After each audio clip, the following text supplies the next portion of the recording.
আসসালামু আলাইকুম সবাইকে। আশা করি সবাই ভালো আছেন, সুস্থ আছেন। আজকে খুবই গুরুত্বপূর্ণ একটা বিষয় আলোচনা করব, যেটা ইতিমধ্যে আপনারা ভিডিও থাম্বনেল বক্সে দেখতে পেয়েছেন। আজকে আমাদের আলোচনার বিষয় হচ্ছে ব্র্যাক ব্যাংক থেকে আপনি যদি 1 লক্ষ টাকা পর্যন্ত লোন নিয়ে থাকেন, সেক্ষেত্রে আপনি কিভাবে লোনটি পাবেন এবং আপনাকে কোথায় যেতে হবে, কত পার্সেন্ট করে বর্তমানে রেট নিচ্ছে, প্রতিটি বিষয়ে আমাদের এখান থেকে আপনি জানতে পারবেন। এছাড়া দেখতে পাচ্ছেন যে প্রতিনিয়ত যে সকল ব্যাংক রিলেটেড ভিডিওগুলো আমরা আপলোড করে থাকি, প্রত্যেকটি ভিডিও আমরা ব্যাংকের ওয়েবসাইট থেকে বিভিন্ন তথ্য কালেকশন করে সাধারণ ধারণা দেওয়ার জন্য ভিডিওগুলো তৈরি করে থাকি। তাই অবশ্যই প্রত্যেকটি ভিডিও দেখার জন্য বা নতুন আপডেটের বিষয়ে জানতে অবশ্যই চ্যানেলটিকে সাবস্ক্রাইব করে রাখবেন। চলে যাচ্ছে আজকের মূল টপিকে যাওয়ার আগে আপনাদেরকে বলে নিতে চাই, শুরুতে আমরা প্রথমে চলে যাব ব্র্যাক ব্যাংকের ওয়েবসাইটে। সেখান থেকে আমরা জানবো ব্র্যাক ব্যাংক যদি পার্সোনাল লোন দিয়ে থাকে 1 লক্ষ টাকা পর্যন্ত, এর বিপরীতে কী কী তথ্য তারা ওয়েবসাইটে আপলোড করেছে সেটা আমরা দেখব। আমরা যদি একটু দেখি, আমরা দেখতে পাচ্ছি যে প্রথমত আমরা ব্র্যাক ব্যাংক পিএলসির ওয়েবসাইটে চলে আসছি। আপনারা দেখতে পাচ্ছেন যে এখানে যে ব্র্যাক ব্যাংক পিএলসি, এখানে তাদের একটা ওয়েবসাইট আমরা ভেরিফাইড দেখতে পাচ্ছি, এবং হচ্ছে নিচে তাদের বিভিন্ন যে প্রোডাক্টস আছে সেই প্রোডাক্টগুলো সম্পর্কে তারা এখানে দিয়েছে। Account section, card section, loan section. তো আমাদের কাজ হচ্ছে আজকে লোন, যেহেতু আমরা লোন নিয়ে আলোচনা করছি, লোন সেকশন। তো লোন সেকশনে ক্লিক করার পরে দেখতে পাচ্ছি যে আমাদের যে লোনের বিভিন্ন ডিটেলস আসছে সেগুলোর মধ্যে আমরা হচ্ছে পার্সোনাল লোনে চলে আসছি। আপনি দেখতে পাচ্ছেন যে এখানে যে পার্সোনাল লোনটি দেওয়া আছে বা পার্সোনাল লোনের বৈশিষ্ট্য, এখানে অনেকগুলো বিস্তারিত তারা লিখেছে, যারা আপনারা কিভাবে লোন নেবেন বা লোনের বৈশিষ্ট্য কি হতে পারে প্রত্যেকটি বিষয় এখানে লিখেছে। তো প্রথম কথা হচ্ছে যে আমরা লোনটি নেওয়ার জন্য যে সকল ডকুমেন্টস বা যে সকল তথ্য জানা দরকার সেগুলো আমরা আলাদা করে উপস্থাপন করেছি আপনাদের জন্য, একটু পরে আমরা সেখানে চলে যাব। এরপরে দেখতে পাচ্ছেন যে যোগ্যতার মানদণ্ড, তারপর হচ্ছে ইন্স্যুরেন্স শিট, প্রয়োজনীয় নথিপত্র, ইন্টারেস্ট ফি, তারপর হচ্ছে শিডিউল অফ চার্জ, প্রয়োজনীয় প্রশ্ন উত্তর। তো এখানে আপনারা দেখতে পাচ্ছেন যে অনেকগুলো প্রশ্ন উত্তর তারা নিজেরাই করেছে বা কাস্টমারদের পরিপ্রেক্ষিতে তারা নিজেরা করে ওইগুলোর উত্তর দিয়েছে। যাই হোক, তো আমরা প্রথমত লোনটি সম্পর্কে জানবো যে লোনটি কারা নিতে পারবে। তো সেই জন্য দেখতে পাচ্ছেন যে লোনের যোগ্যতা বা মানদণ্ড, আপনি যদি ভিডিওটি দেখে থাকেন সেক্ষেত্রে আপনি অবশ্যই আপনার সাথে নিজেকে মিলিয়ে নেবেন। তো লোনটি নেওয়ার জন্য প্রথম হচ্ছে বয়স, একটি ফ্যাক্ট আছে। সেক্ষেত্রে আপনার বয়স হতে হবে সর্বনিম্ন 25 এবং সর্বোচ্চ 65 বছর পর্যন্ত। আর ন্যূনতম মাসিক আয়ের কথা যদি আপনি চিন্তা ভাবনা করে থাকেন, সেক্ষেত্রে হচ্ছে আপনার মাসিক আয় হতে হবে 25,000 টাকা পর্যন্ত। এটা হচ্ছে লোনের জন্য যে মানদণ্ড বা প্রাথমিক যাচাই সেটা। এটা হচ্ছে এবার হচ্ছে পেশাগত অভিজ্ঞতা, যে আপনি কোন পেশাতে যুক্ত আছেন। যদি আপনি একজন চাকরিজীবী হয়ে থাকেন, সেক্ষেত্রে ন্যূনতম 6 মাসের কাজের অভিজ্ঞতা থাকতে হবে। আপনি যদি একজন ডাক্তার হয়ে থাকেন লোনটির জন্য, সেক্ষেত্রে আপনাকে 2 বছর বিএমডিসি রেজিস্ট্রেশনধারী হতে হবে। এরপর হচ্ছে ব্যবসায়ী, আপনি যদি একজন ব্যবসায়ী হয়ে থাকেন, ন্যূনতম 3 বছরের একই ব্যবসায় আপনাকে অভিজ্ঞতা থাকতে হবে বা ব্যবসাটি থাকতে হবে। এর পরবর্তীতে আমরা যদি সাধারণ বা অবশ্য আপনার যে কাগজপত্রগুলো দরকার অবশ্যই সেইগুলা, এবং সবার ক্ষেত্রে যে কাগজগুলো দিতে হবে, প্রথমে আমরা যদি দেখি, প্রথম হচ্ছে যে এনআইডি কার্ড, যেটাকে আপনারা জাতীয় পরিচয়পত্র বলে থাকেন। ঋণ গ্রহীতা ও জামিনদার, ঋণ গ্রহীতা এবং জামিনদার উভয়ের এনআইডি কার্ডের ফটোকপি অবশ্যই প্রয়োজন হবে, এটা আপনাকে নিতে হবে। ছবি, তাও একই, ঋণ গ্রহীতা মানে যিনি লোনটি নেবেন, জামিনদার, দুইজনেরই 1 কপি পাসপোর্ট সাইজের ছবি অবশ্যই লাগবে। এরপর হচ্ছে আইডি, ভিজিটিং কার্ড। সেটা হচ্ছে যে আপনি যে যে যে প্রতিষ্ঠানে আছেন বা যে যে কোম্পানিতে চাকরি করেন, বা আপনার ভিজিটিং কার্ড যেটা, সেটা ঋণ গ্রহীতা এবং জামিনদার উভয়জনেরই কিন্তু ভিজিটিং কার্ড বা অফিস আইডি কার্ডের কপি আপনাদেরকে দিতে হবে। এবার হচ্ছে আপনার বিদ্যুৎ বিল, ইউটিলিটি বিল, প্রয়োজন অনুযায়ী বিদ্যুৎ, গ্যাস, পানি বিলের কপিও আপনি দিতে পারেন, যে কোনো একটা আপনাকে দিলে হবে। এরপর হচ্ছে এখানে একটু আমরা পয়েন্ট করি, সেটা হচ্ছে টিন সার্টিফিকেট বা টিন সম্পর্কে তারা বলেছে যে টিন সনদ বা কেবলমাত্র 5 লক্ষ টাকার বেশি ঋণের ক্ষেত্রে প্রয়োজন হলে, তো আপনার যদি কেবলমাত্র 5 লক্ষ টাকার বেশি হয়ে থাকে, যেমন আপনার লোনটি যদি 5 লক্ষ টাকার উপরে হয়ে থাকে, সেই ক্ষেত্রে হচ্ছে যে আপনাকে টিন সার্টিফিকেটটি দিতে হবে। তো যেহেতু আমাদের আজকে লোনের পরিমাণটা হচ্ছে 1 লক্ষ টাকা, সেক্ষেত্রে আমাদের টিন সার্টিফিকেটটি লাগছে না, তো আমরা এখানে ক্যান্সেল করে দিয়েছি।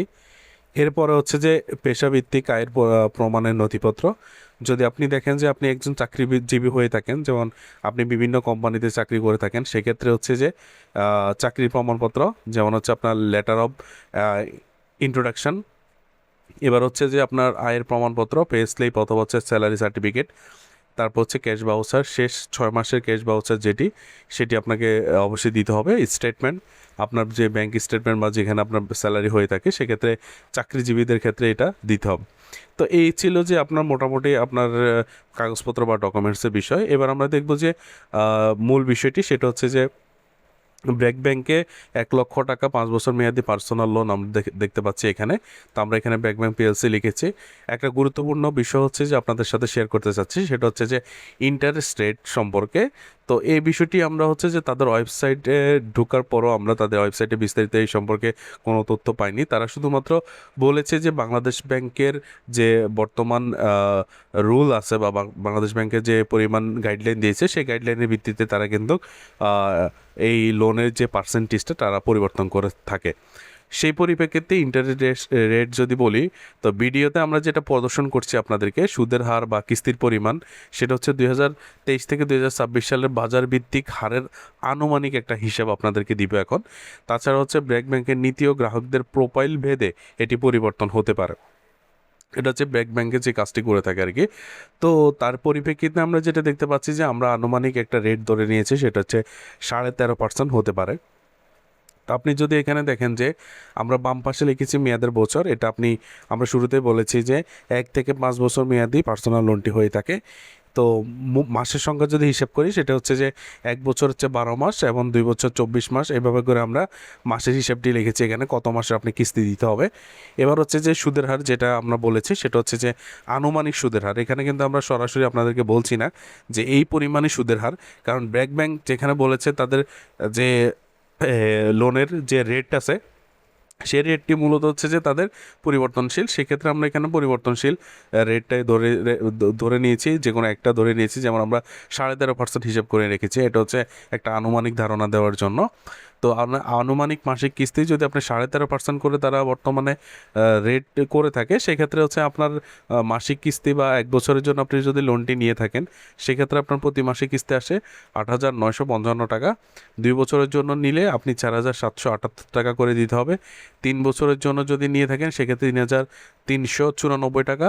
4 বছরের জন্য লোনটি নিলে 2,708 টাকা, এবং 5 বছরের জন্য যদি লোনটি নিয়ে থাকেন সেক্ষেত্রে 2,301 টাকা করে আপনাকে প্রতি মাসে পরিশোধ করতে হবে।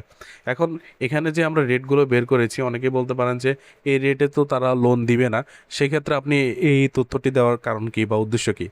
আমি আপনাকে বলি, সেটা হচ্ছে যে মূলত আমরা যে 13.5% ধরে নিয়েছি, তো সেই ক্ষেত্রে দেখা যাচ্ছে কি তারা হয়তো বা এখানে 13%ও ধরতে পারে বা 12.5%ও ধরতে পারে বা 14%ও ধরতে পারে। সেই ক্ষেত্রে আপনি এখান থেকে যে ধারণাটি পেয়েছেন, লোনের কাগজপত্র সম্পর্কে ধারণা পেয়েছেন কিছুটা। এছাড়া হচ্ছে যে আপনার লোনটি খুব কাছাকাছি, যেহেতু আপনার 13%, 13.5% বা 14%-এর মধ্যে ঠিক তেমন একটা ব্যবধান নেই, বা 13% বা 12.5%-এর মধ্যে তেমন একটা খুব একটা ব্যবধান নেই। সেক্ষেত্রে আপনার এই যে রেটগুলো দেখতে পাচ্ছেন, এই রেটের ঠিক কাছাকাছি অবস্থানে করবে। একেবারে যে আপনার 8,000 টাকার জায়গায় আপনার 7,000 হয়ে যাবে, বিষয়টা এরকম না। রেটের কি হালকা পাতলা একটু কিছু চেঞ্জ হতে পারে, এটাই স্বাভাবিক। তো আশা করি এখান থেকে বুঝতে পেরেছেন, কিছুটা হলেও ধারণা পেয়েছেন। এছাড়া হচ্ছে বিস্তারিত জানতে অবশ্যই আপনার নিকটতম যে সকল ব্যাংকের শাখা আছে আপনি সেখান থেকে যেতে পারেন। এছাড়া এক্সট্রা কিছু ফি যদি আপনার প্রয়োজন হয়, সেক্ষেত্রে হচ্ছে যে প্রসেসিং ফির কথা বলি ব্র্যাক ব্যাংকে, এটা হচ্ছে নির্দিষ্ট করে। যেমন হচ্ছে প্রসেসিং ফি এর ক্ষেত্রে আপনার হচ্ছে মানে আপনার 0.50%, এই ক্ষেত্রে 1 লাখ টাকার প্রসেসিং ফি 500 টাকা আসে, এবং ব্যাট হচ্ছে যে 500 টাকার উপরে 75 টাকা আসে। টোটাল হচ্ছে মোট প্রসেসিং ফি খরচ হচ্ছে 575 টাকা। আপনি যদি 1 লক্ষ টাকা লোন নেন, সেক্ষেত্রে যা এই 75 টাকার ক্ষেত্রে হচ্ছে তারা বলেছে যা লোন ডিজারমেন্টের সময় আপনাকে এককালীন কেটে নেওয়া হয়। তো এটা হচ্ছে আপনাকে যখন আপনি লোনটি পাবেন বা লোনটি দেওয়া হবে, তখন এই টাকাটা মূলত আপনার কেটে রাখা হবে। তো এই ছিল বিস্তারিত, আশা করি বুঝতে পেরেছেন। এখানে আমরা যে বিষয়গুলো মূল পয়েন্ট আপনাদেরকে তুলে ধরেছি লোনটি নেওয়ার জন্য, আশা করি পুরো বিষয়টি বিস্তারিত বুঝতে পেরেছেন। এছাড়া হচ্ছে যে কোনো তথ্যের জন্য অবশ্যই আমাদের ভিডিও কমেন্ট বক্সে কমেন্ট করবেন। আমরা চেষ্টা করব প্রত্যেকটি কমেন্টসের উত্তর দেওয়ার জন্য। এবং হচ্ছে আপনি কত টাকা লোন নিতে চাচ্ছেন এবং আপনি আদৌ কি ব্র্যাক ব্যাংক থেকে লোন নিয়েছেন কিনা, অবশ্যই সেটা কমেন্ট করে জানাবেন। সবাইকে ধন্যবাদ। আসসালামু আলাইকুম ওয়া রাহমাতুল্লাহ।